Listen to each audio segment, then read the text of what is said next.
भी रविंद्र जडेजा को बेहतरीन खिलाड़ी मानते हो तो वीडियो को लाइक जरूर कीजिएगा। दोस्तों, रविंद्र जडेजा और मोहम्मद सिराज की चमत्कारी गेंदबाजी के चलते तीसरे दिन जीता भारत। जी हां दोस्तों, भारत और वेस्टइंडीज के बीच खेले जा रहे दूसरे टेस्ट के तीसरे दिन रविंद्र जडेजा और मोहम्मद सिराज ने अपनी खौफनाक गेंदबाजी से ऐसा चमत्कार कर दिया जिसके चलते तीसरे दिन भारत को ऐतिहासिक जीत मिली। तो आखिरकार कैसे तीसरे दिन भारतीय टीम को जडेजा और मोहम्मद सिराज के चलते ऐतिहासिक जीत मिली, ये तो आपको बताएंगे। तो जानने के लिए वीडियो को पूरा एंड तक जरूर देखिएगा, लेकिन उससे पहले आपको क्या लगता है रविंद्र जडेजा और मोहम्मद सिराज में से कौन है बेहतरीन गेंदबाज? अपनी राय नीचे कमेंट बॉक्स में जरूर दें।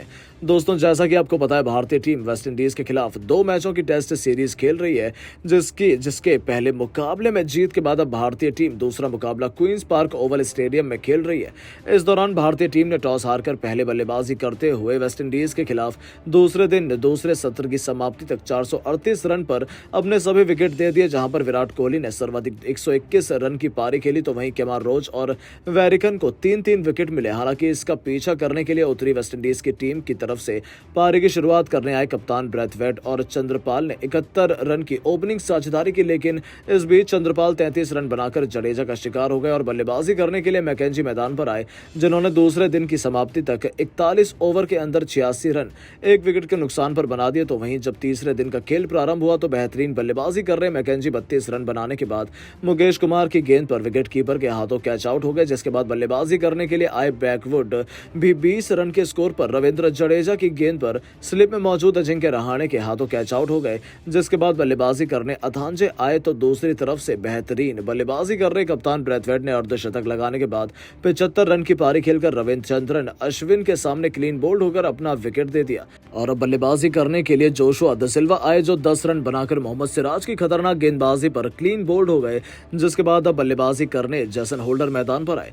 इस दौरान 108 ओवर में 229 रन 5 विकेट के नुकसान पर वेस्टइंडीज ने बना दिए, जहां पर होल्डर 39 गेंदों पर 1 चौके की मदद से 11 तो वहीं अथांजे 111 गेंदों पर 3 चौके की मदद से 37 रन बनाकर नाबाद रहे। इस दौरान भारतीय टीम अभी भी 209 रन से आगे चल रही थी और जैसी बल्लेबाजी चल रही थी उसे देख लग रहा था कि भारतीय टीम चौथे दिन इस मुकाबले को आसानी से अपने नाम कर लेगी। दोस्तों, जैसा कि आपको पता है भारत और वेस्टइंडीज के बीच दूसरा टेस्ट मुकाबला क्वींस पार्क ओवल स्टेडियम पर खेला जा रहा है, जहां पर इस मुकाबले में भारतीय टीम टॉस हारकर पहले बल्लेबाजी करने के लिए मैदान पर आई और पहले बल्लेबाजी करते हुए 438 रन पर अपने सभी विकेट गंवा दिया। हालांकि इसका पीछा करने के लिए उतरी वेस्टइंडीज की टीम ने तीसरे दिन की समाप्ति तक 108 ओवर में 229 रन 5 विकेट के नुकसान पर बना दिया। इस दौरान अथांजे ने 37 और जेसन होल्डर ने 11 रन की नाबाद पारी खेली तो दूसरी तरफ से अभी भी वेस्टइंडीज की टीम 209 रन पीछे चल रही है। इस दौरान भारतीय टीम की तरफ से रविंद्र जडेजा ने सर्वाधिक 2 विकेट लिए तो वहीं मुकेश कुमार, मोहम्मद सिराज और रविचंद्रन अश्विन ने 1-1 विकेट लिया। इस दौरान मोहम्मद सिराज ने खौफनाक गेंदबाजी करते हुए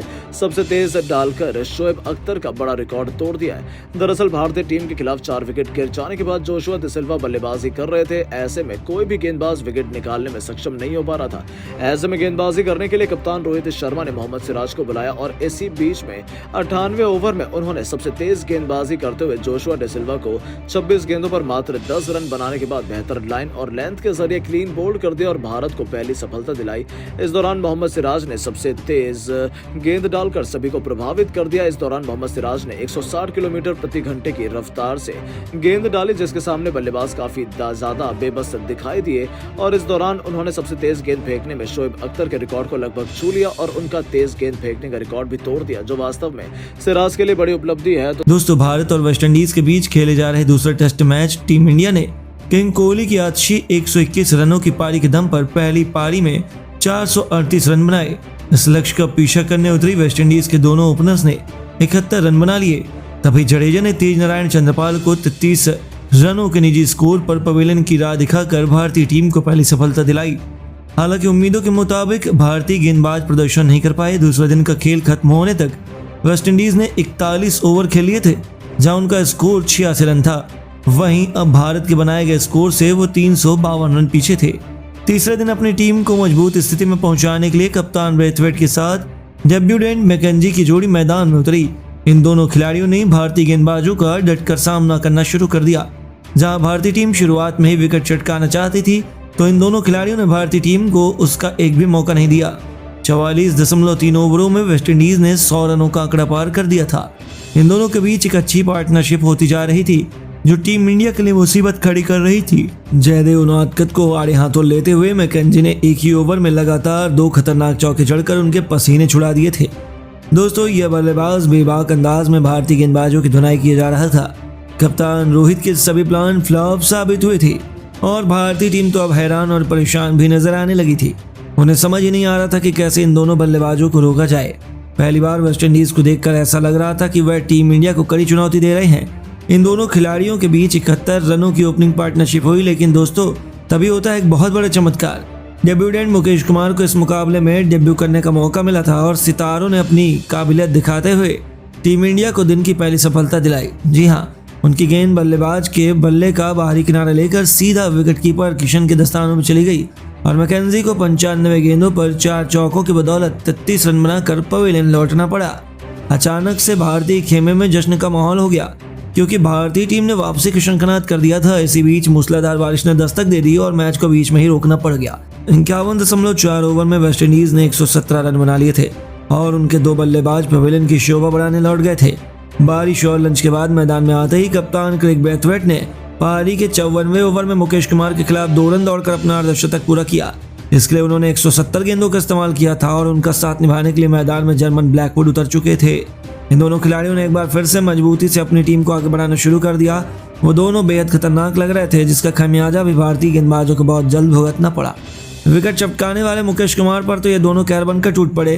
क्रेग ब्रेथवेट ने पारी के 58 ओवर में गेंदबाजी करने आए मुकेश कुमार की बाउंसर पर एक तूफानी छक्का बटोरा तो फिर अगली गेंद पर जडेजा की मिसफील्ड की बदौलत वेस्टइंडीज को मुफ्त के 5 रन मिल गए, जिसे देखकर तो रोहित शर्मा भी बेहद नाराज नजर आ रहे थे।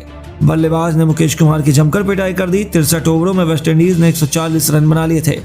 कप्तान ब्रेथवेट मजबूती से अपनी टीम को एक बेहतरीन स्थिति में ले जा रहे थे। इसी के साथ वो अपने शतक की तरफ भी बढ़ने लगे, लेकिन तभी रविचंद्रन अश्विन के जादू एक बार फिर से हमें देखने को मिलता है।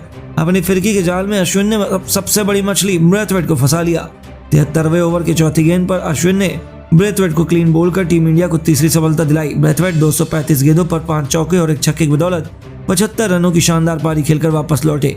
उनके आउट होने के बाद एलिक एथानजे मोर्चा संभालने के लिए आ चुके थे और दूसरी तरफ जर्मन ब्लैकवुड भी शानदार फॉर्म में लग रहे थे। इन दोनों खिलाड़ियों ने उसके बाद दूसरे सेशन तक भारतीय गेंदबाजों को जश्न मनाने का एक और मौका नहीं दिया। उनकी आतशी बल्लेबाजी के दम पर चाय तक वेस्टइंडीज ने 86 ओवर खेलकर 174 रन बनाए थे और भारतीय टीम ने उनके 3 बल्लेबाजों को पवेलियन की राह दिखाई थी। चाय के बाद दिन के तीसरे सेशन में टीम इंडिया एक नए जोश के साथ मैदान में उतरी थी, जो हमें बहुत जल्द देखने को मिल गया। कप्तान रोहित के तुरूप के रविंद्र जडेजा की फिरकी एक बार फिर वेस्टइंडीज के लिए मुसीबत बनी। जडेजा ने जर्मन ब्लैकवुड को स्लिप में खड़े अजिंक्य रहाणे के हाथों से आसान सा कैच कराकर वेस्टइंडीज को 440 वोल्ट का झटका दिया। यह बल्लेबाज 20 रन बनाकर वापस लौटा, जिसके लिए उन्होंने 92 गेंदों का इस्तेमाल किया।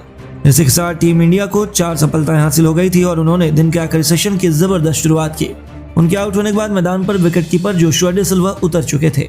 दूसरी तरफ एथानजे एक बार फिर से पहले मैच की तरह ही धाकड़ बल्लेबाजी कर रहे थे। रविंद्र जडेजा को अपनी करारी कवर ड्राइव से चौके के लिए मारकर उन्होंने वेस्टइंडीज को 202 के आंकड़े तक पहुंचाया, लेकिन अब बारी थी भारतीय गेंदबाजों की। मोहम्मद सिराज ने पारी के 98वें ओवर की दूसरी गेंद पर जोशुआ डे सिल्वा को क्लीन बोल्ड कर आधी वेस्टइंडीज की पारी को समेट दिया। उनकी घातक गेंद के सामने डे सिल्वा महज 10 रन बनाकर पवेलियन लौट गए। उसके बाद बारिश ने दस्तक दे दी। जहां वेस्टइंडीज का स्कोर 208 रन था, वेस्टइंडीज भारत के बनाए गए स्कोर से अभी भी 230 रन पीछे थी। बारिश के बाद एथानजे का साथ निभाने के लिए जेसन होल्डर मैदान में उतर चुके थे। 100 ओवरों में वेस्टइंडीज केवल 211 रन बना पाई थी। जहां दिन का खेल खत्म होने तक भारतीय टीम उनके 2-3 विकेट चटका कर मुकाबले को अपनी झोली में डालने का पूरा दम रखती है। लेकिन उससे पहले आपको क्या लगता है, विराट कोहली और रोहित शर्मा में कौन है खतरनाक बल्लेबाज? अपनी राय में नीचे कमेंट बॉक्स में जरूर दें। दोस्तों, भारत और वेस्टइंडीज के बीच दूसरा टेस्ट मुकाबला क्वींस पार्क ओवल स्टेडियम पर खेला जा रहा है, जहां पर इस मुकाबले में वेस्टइंडीज की टीम ने टॉस जीतकर पहले गेंदबाजी करते हुए भारत को बल्लेबाजी करने के लिए बुलाया। इस दौरान भारतीय टीम ने पहले दिन की समाप्ति तक 288 रन 4 विकेट के नुकसान पर बना दिए, जहां पर यशस्वी जायसवाल ने 57 और रोहित शर्मा ने 80 रन की पारी खेली। लेकिन दूसरे दिन रविंद्र जडेजा और विराट कोहली ने 106 रन की साझेदारी को आगे बढ़ाकर टीम को संभाला। इस दौरान विराट कोहली ने अपना शतक पूरा किया और 121 रन की पारी खेली। ऐसे में विराट कोहली की बेहतरीन पारी को देखकर दुनिया के तमाम दिग्गजों का बड़ा बयान सामने आया है, जिसमें सचिन तेंदुलकर ने बयान देते हुए कहा है कि विराट कोहली के शतक को देखकर मैं काफी ज्यादा खुश हूँ। विराट कोहली ने जिस प्रकार से बेहतरीन पारी खेलकर शतक लगाया है, उससे काफी खिलाड़ियों को तैयार होने का मौका मिल गया है। मैं जानता हूं कि विराट कोहली जैसा खिलाड़ी मिल पाना बेहद मुश्किल है। इसके अलावा उन्होंने आगे बयान देते हुए कहा है कि विराट कोहली ने इस मुकाबले के अंदर तूफानी बल्लेबाजी करते हुए एक बात स्पष्ट कर दी है कि उनके सामने अगर कोई रिकॉर्ड है तो उसका टूटना लाजमी है। तो वहीं क्रिस गेल ने बयान देते हुए कहा है कि विराट कोहली मेरे अनुसार सबसे बेहतरीन खिलाड़ी हैं। विराट कोहली ने दुनिया में सबसे खतरनाक बल्लेबाज के रूप में अपनी जगह बना ली है। हालांकि विराट कोहली का खेल आक्रामक बल्लेबाजी नहीं है, लेकिन जिस प्रकार से वह अपने क्लास और रनिंग बिटवीन द विकेट के चलते विरोधी टीम को परेशान करते हैं वही उनकी खासियत है। इसके अलावा उन्होंने आगे बयान देते हुए कहा है कि विराट कोहली जैसा बल्लेबाज अगर वेस्टइंडीज की टीम में आ जाए तो वेस्टइंडीज की सूरत बदल जाएगी। तो वहीं महेंद्र सिंह धोनी ने बयान देते हुए कहा कि भारतीय टीम के लिए विराट कोहली इस समय सबसे बेहतरीन बल्लेबाजी कर रहे हैं। विराट कोहली जैसा बल्लेबाज भारतीय क्रिकेट टीम ही नहीं बल्कि पूरी दुनिया में नहीं मिलने वाला। मुझे लगता है विराट कोहली के सामने कोई भी रिकॉर्ड नहीं बचेगा। इसके अलावा उन्होंने आगे बयान देते हुए कहा है कि विराट कोहली के बेहतरीन प्रदर्शन के चलते भारतीय टीम को काफी जीत मिली है। मैं चाहता हूं विराट कोहली इसी तरीके से आगे भी बेहतर बल्लेबाजी करें। तो वहीं बाबर आजम ने बयान देते हुए कहा है कि भारतीय टीम के लिए विराट कोहली ने लंबे समय से खतरनाक प्रदर्शन किया है। विराट कोहली मेरे आइडियल है और मुझे मालूम है कि विराट कोहली के अंदर क्या खासियत है। ऐसे में मैं उनके इस प्रदर्शन पर भी उनकी सराहना कर रहा हूँ। इसके अलावा उन्होंने आगे बयान देते हुए कहा है कि मैं चाहता हूँ कि विराट कोहली इसी तरीके से भारतीय टीम की शतक लगाएं और विरोधी टीम को नेस्तनाबूद कराने वाले युवा खिलाड़ियों के लिए उदाहरण सेट कर दें। विराट, रोहित और जडेजा में कौन सबसे बड़ा मैच विनर है? हमें अपने जवाब कमेंट में जरूर बताइए।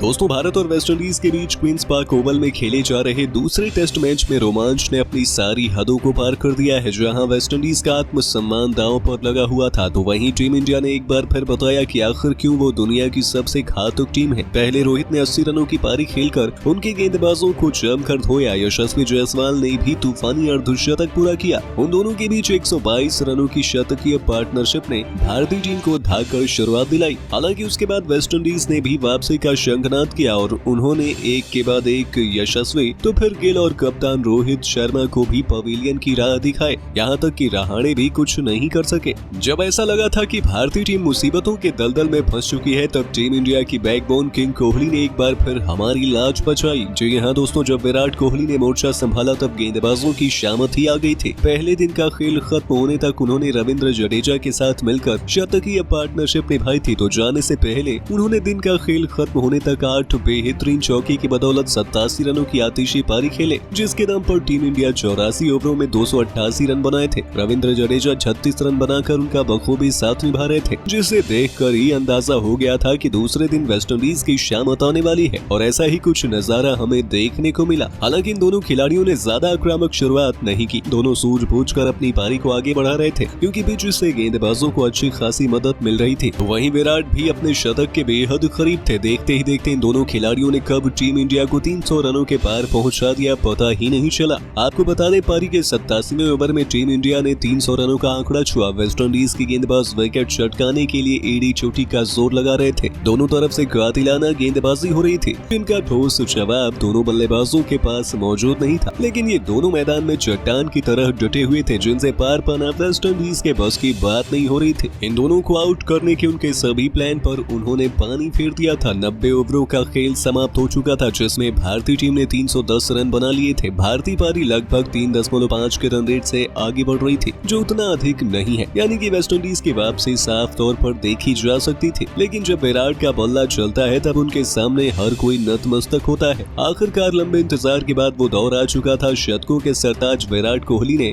गैब्रियल की गेंद पर अपनी ट्रेडमार्क कवर ड्राइव से खूबसूरत चौका बटोरकर वो उपलब्धि हासिल की, जिसका हर कोई केवल सपना देखता है। अपने इंटरनेशनल करियर का 76वां शतक पूरा कर उन्होंने इतिहास के पन्नों में अपना नाम सुनहरे अक्षरों में दर्ज करवाया था। अपने 500वें मैच में विराट कोहली शतक जड़ने वाले इतिहास के पहले खिलाड़ी बने। अपने इस विध्वंसक पारी को उन्होंने 10 खतरनाक चौकों से सजाया था। एक तरफ जहां विराट कोहली ने अपने शतक का सेलिब्रेशन पूरा भी नहीं किया था कि अगली ही गेंद पर सर रविंद्र जडेजा ने चीते की तरह दौड़कर अपने अर्धशतक के आंकड़े को पार किया और विराट से कंधा मिलाते हुए रिकॉर्ड किताब में अपना नाम भी दर्ज करवाया। अपनी इस खूबसूरत पारी के दौरान उन्होंने 4 चौके भी लगाए थे और एक ही ओवर में टीम इंडिया के दोनों महारथियों ने वेस्टइंडीज की हालत पस्त कर दी थी। रविंद्र जडेजा ने अपने अर्धशतक के बाद अपनी राजपूती तलवार लहराते हुए इतने जबरदस्त अंदाज में जश्न मनाया, जिसने वेस्टइंडीज के फैंस में खुशियों की बौछार कर दी। लेकिन वेस्टइंडीज को अंदाजा नहीं था कि उनका आत्मसम्मान फरहान भी इस मुकाबले में तहस नहस हो चुका है।